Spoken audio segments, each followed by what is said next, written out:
contestant 9515, and this is my motor control setup. So to start, we'll test it out. So we have it locked out at the main disconnect over here. We're gonna take off the lock, and we're gonna turn on main power. Power on! Next, we're gonna come over here to our disconnect for the motor itself. Power on! So here we have our start-stop station. We have stop, start, and jog. So when we press start, it locks into the stop button. We hit the jog button. It only runs when you press it, and the second the button releases, it will shut off. Power off. Power off. Okay. Everything is opened up. As you see, we have our main disconnect. We have our 3 phases going in and coming out.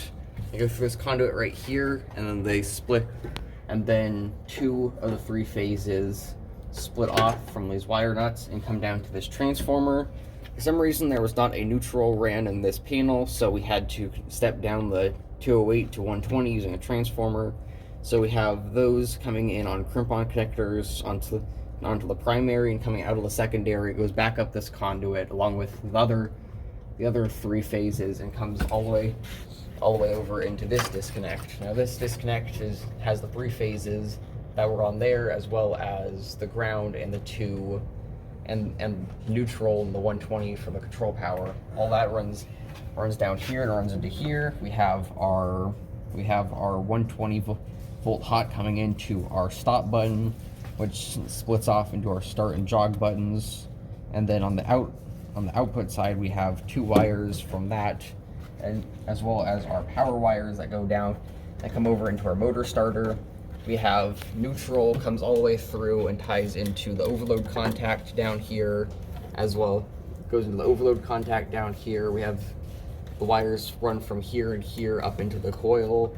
We also have our 2 wires come over here.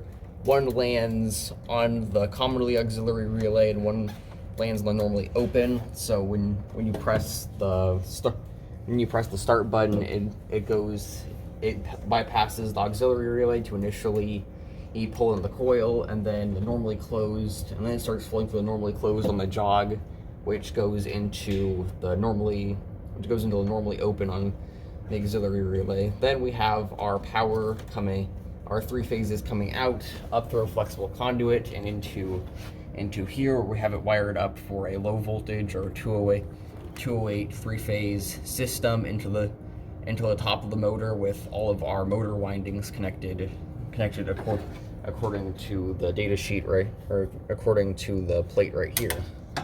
And that is all the wiring and terminations for this motor control setup. So next is the motor control worksheet that I have fully completed. So part 1 is single phase AC motors. For all the first answers, I calculated the full load current using table 430.248 for single phase and table 430.250 for 3-phase. For this first one, I got 8 amps. For number 2, I used the formula found on 430.22, which says that it can't be any less than 1.25% or 125%, so that's 1.25. So I took full load current, which all of my formulas will be done as if it's a code section. You have to, it's like if you get FLA or FLC, you take FLA right here. You're gonna for that formula. That's how you get your real world value. So in this case, the real world value for that would be 8. So that'd be 8 times 125, which is 10. So for that second one, I got 10 amps. That's the same for all the other ones on here. It's the same formula. For 3, this is only the 3 and 4 or 3 and 5 are the ones where it really differentiates. But for 3, you go to 310.15b16. There, then you find, using your full load current and your type of conductor, you can find what size of wire you need. In this case, number 3 was an 18 AWG. 4 is the maximum rating for the overload protection. So for that, I cited 430.30.